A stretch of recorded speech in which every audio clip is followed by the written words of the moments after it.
And yes, even though I'm a lady, we call each other bro, always, and I don't care. Maybe I'll continue, because obviously I can do it without puking. So I can do it.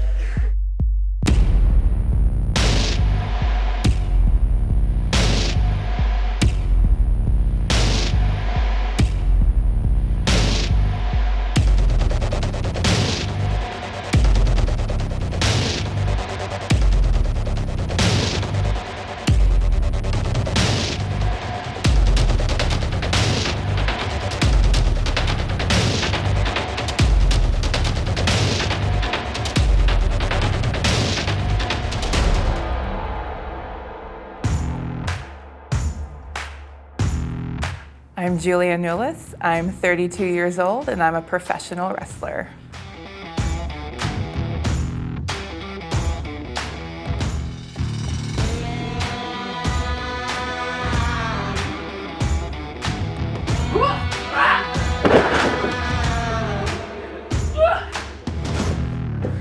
That's cool. Truthfully, I really had zero desire about it. My brother would watch it all the time. And it would be on TV and I would just, roll my eyes. I would rather watch cartoons. But once I hit high school, I guess I was at a pivotal point in my life where I didn't fit in. I looked differently. I wore different clothes. I styled my hair differently. My best friend, she's like, we need to watch some wrestling. And I just fell in love with it. At that point, there was a tag team called the Hardy Boys. I just was drawn to them, like completely over the moon, obsessed with them. That's kind of what sucked me into where I am now.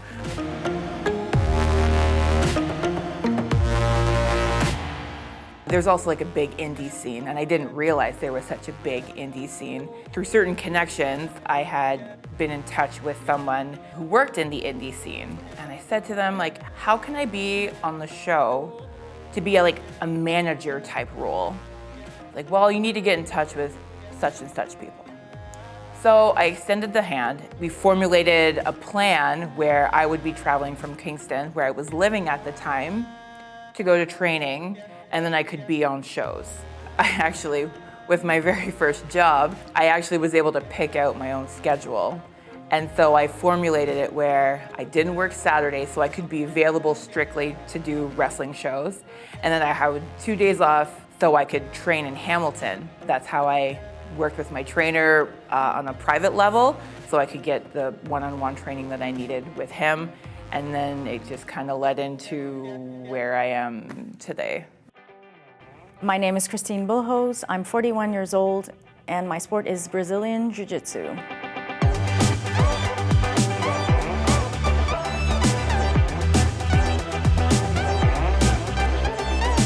Well, initially I started boxing with my uncle. So that's how my passion for boxing grew and martial arts. And then I decided to go out and look for a club. Started boxing, and then my passion for stand-up grew, evolved to Muay Thai. And then my coach said, how about trying Brazilian Jiu-Jitsu? I'm like, okay, yeah, I can see myself rolling around, and choking people. So it was, that's how it started. And the rest is history.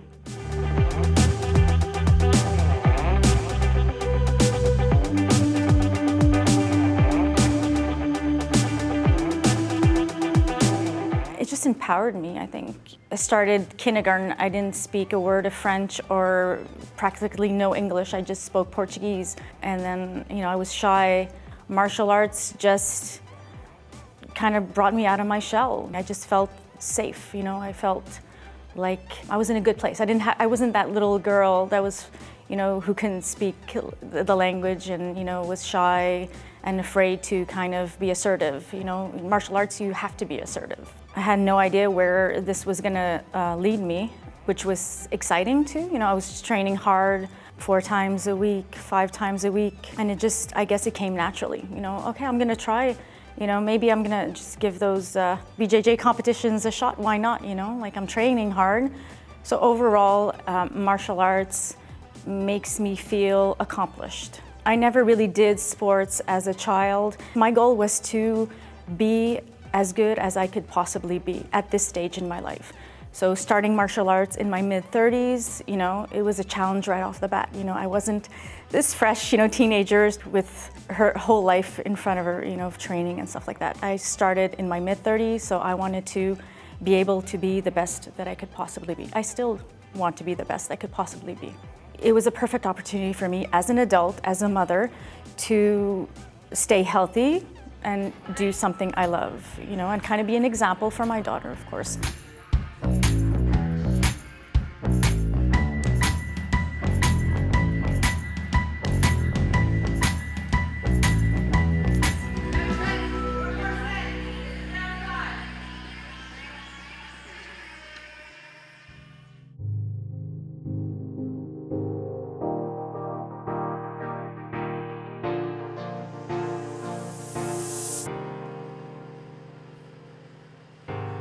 It's no secret that I've had shoulder problems.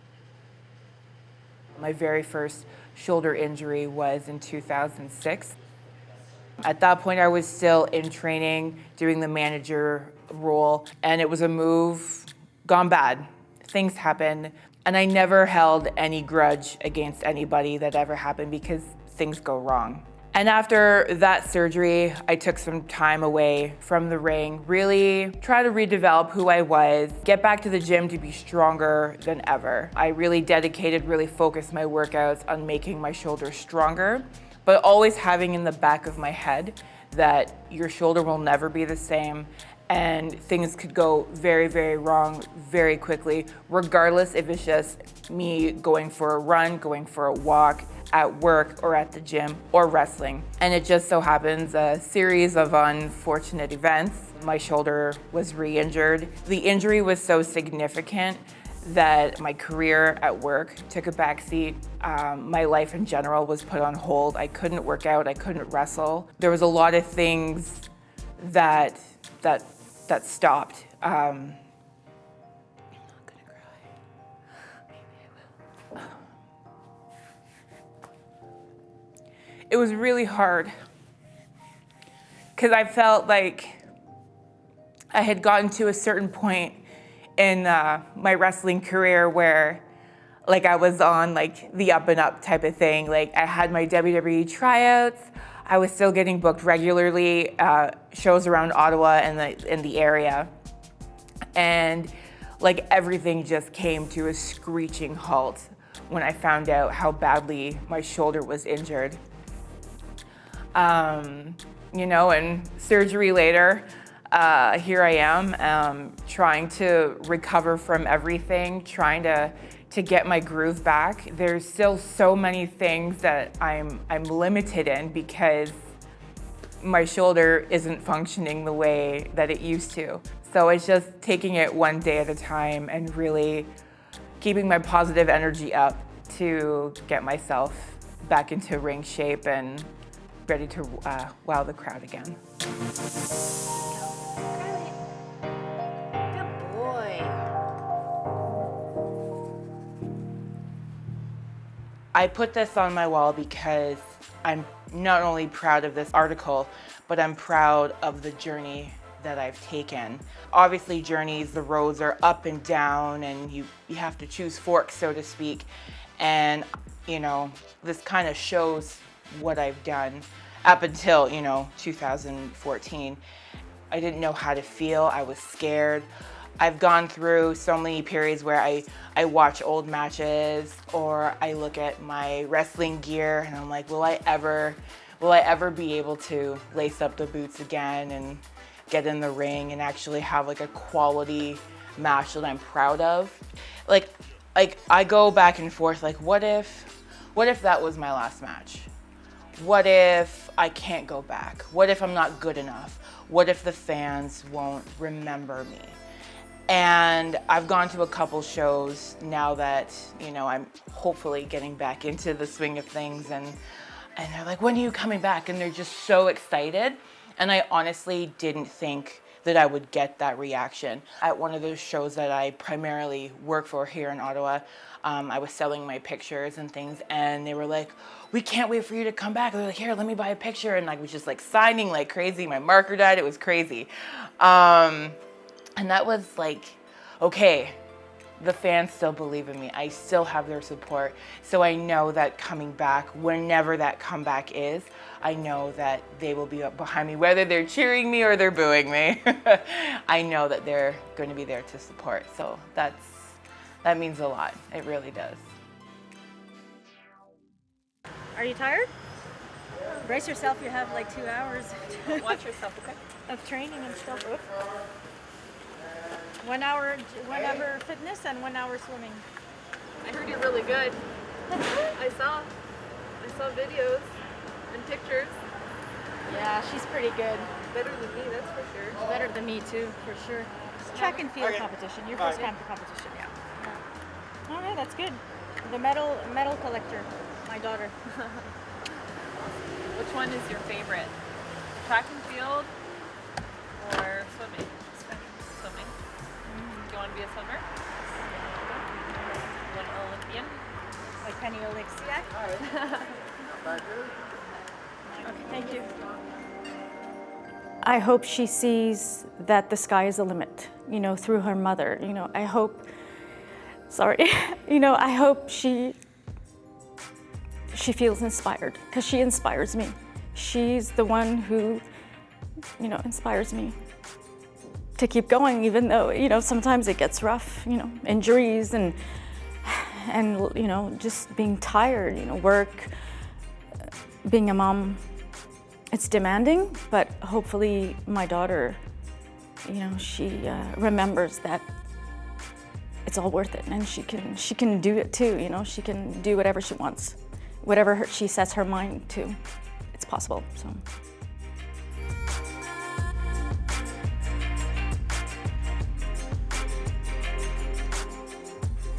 I'm impressed, little girl. You feel strong? She's very committed. She loves swimming, and she wants to go to the top. She's already talking about the Olympics, in 2028. She's a cutie. She has her own little personality already and her own drive and passion for swimming. It's not always easy because I have a child, I'm a single mother. Every time Eva, my daughter, she would be with her dad, so I'd be training. Sometimes I just bring her along with me too, if, I don't know, if I had a busy week and I couldn't put in the hours that I really wanted to put in. So I'm kind of obsessed with a certain amount of training hours. So I was hard on myself, I think. It could be difficult to manage sometimes. I'd get like overwhelmed or, a little tired. It could be tiring to try to juggle a whole bunch of things at the same time. But in the end, it's worth it. I think mentally, emotionally, it keeps me sane. So I need it, I need to make time. I need to manage the chaos, I guess. Because if it's not there, I'm unhappy. If it's not there, I just think about it all the time. It consumes me, and then I'm like, damn, I need to train. Like, I need to do something. I need to find the time. I get grouchy, and I don't want to be a grouchy person. So I make time. I bring my kid. I just whatever it takes.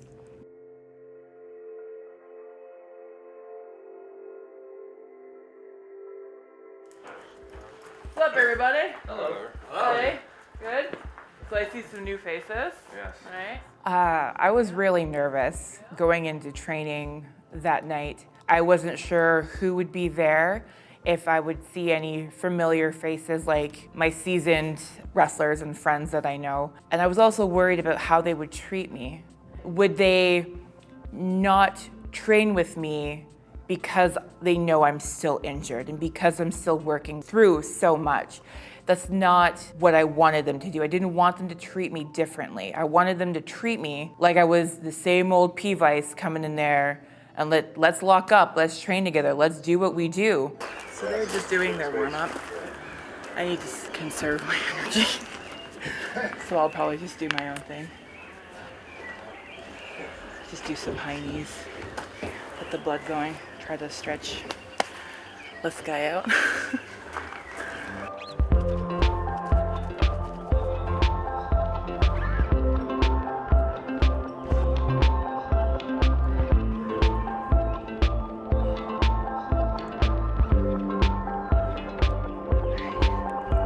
Let's go. Let's do this.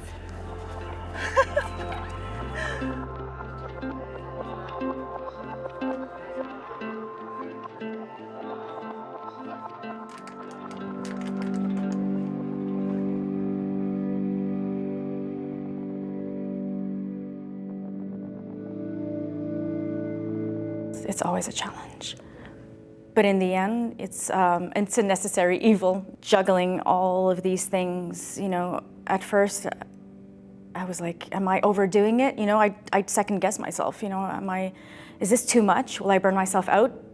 But then, as I was, you know, kind of forced with my injury, my recent injury, to just, you know, sit back and relax and kind of heal, I was thinking about, you know, the past few years and how crazy they were, but they were necessary. Like that's what keeps me happy in the long run. You know, it's difficult to just be on the sidelines and wait for the storm to pass.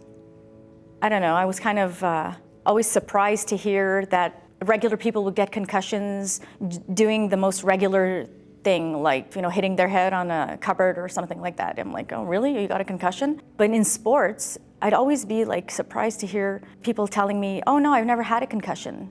I'm like, what? You know, I kind of felt like a failure. I'm like, how come, you know, I get the concussion? You just by like rolling. How did that happen? And these people have been training all these years and zero signs of concussions. I don't get it. I felt kind of depressed about that. It was just on a Wednesday night, we were training, and it was just a fluke accident, you know. He kind of bumped my head while we were rolling, and I felt the hit. And he's like, "Are you okay?" And I'm like, "Yeah, I'm sure. I'm good. Everything's fine." So we kept on rolling, and then went home. You know, that night noticed a huge bump behind my head.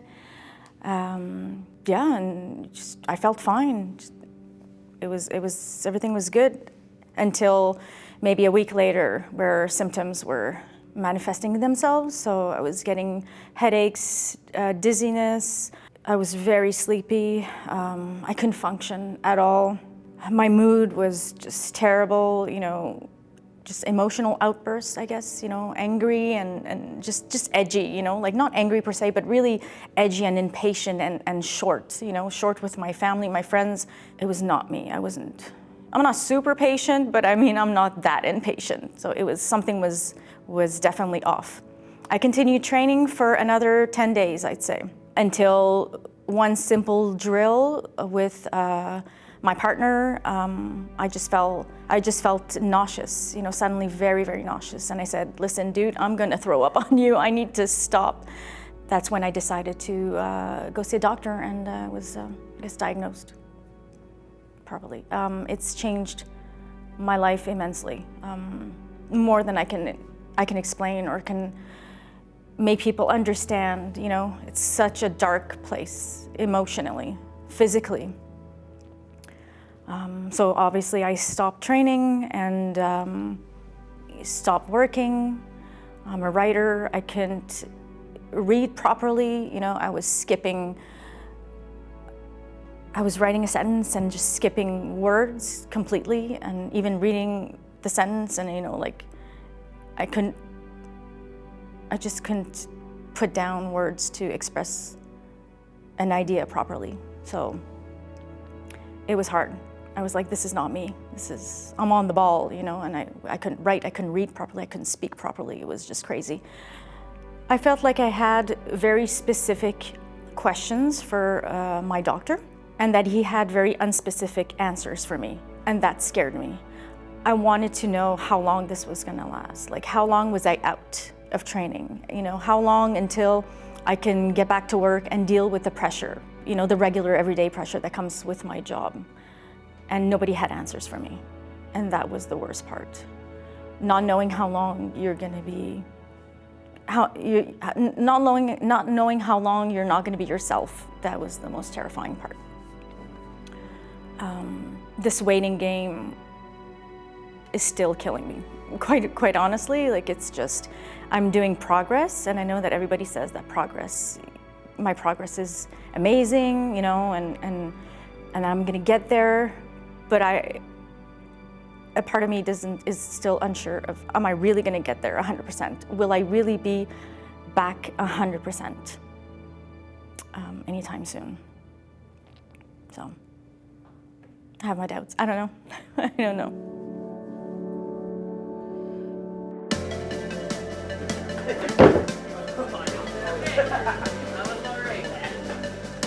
None of this scares me. I always want to jump in with both feet instead of remembering that I haven't done this in 2 years. I'm overcoming a pretty significant injury, so I got to remember 1 foot at a time, and then it'll all come back. So I just have to remind myself to stay grounded, don't get too upset about the things I can't accomplish right now. Just remember to take my time, take it slow, and things will come back to me. So I'm just itching to get back in there already.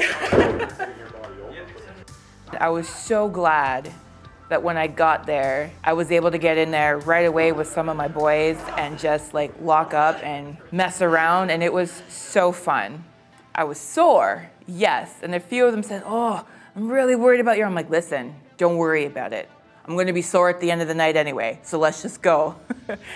It made me just feel so good about the whole situation that they didn't treat me any differently.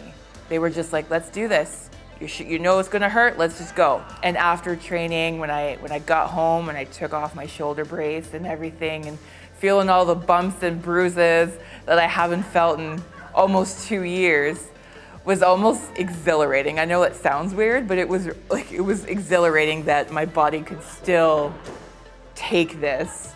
And I actually cried when I got home because I was just so proud that I stuck it through the entire night. Yes, I took breaks, but I was just able to keep up, and I lost a little bit of my fluidity, but it'll come back just like riding a bike. See you next week.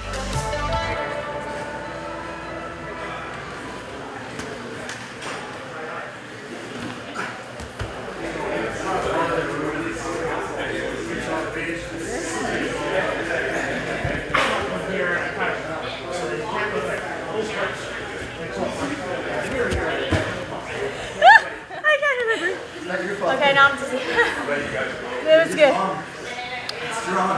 That was like not too hard. Hard enough. Got a sweat on, so. Oh yeah. Definitely got a sweat on. And the hardest I've trained since my injury, so I'm pretty dizzy. But so right now I feel like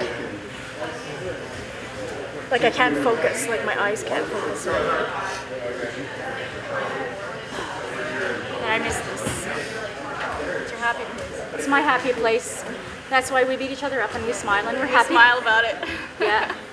I just recently started drilling and lifting kettlebells and stuff like that. So at home and even at the club. But when I started reading, you know, on the internet about concussions in sport, then I was kind of reassured, you know. This does happen, people do go back to their sport, you know, people go back to training high-level competitions, so if they can do it, I can do it type of thing, you know. So it gave me hope. The internet gave me hope. I've had injuries in the past, and I've always managed to work hard, to take care of myself, to fix it and get back to it, and this is what I'm gonna do.